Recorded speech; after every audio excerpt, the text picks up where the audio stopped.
So here's how to get a nice tie dimple.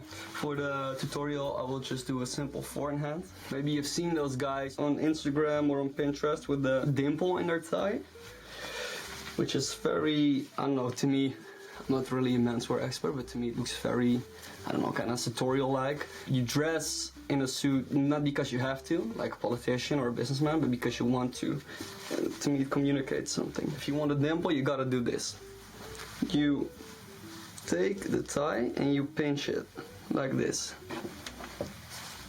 Tie, pinch it like that.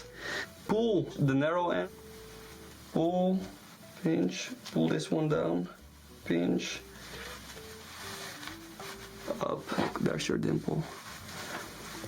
There you have it. Nice sartorial dimple. And if you don't do the pinch, it will just end up like a normal tie knot. What I consider like the politician's tie. It's not really sartorial, it's just uniform. Like this.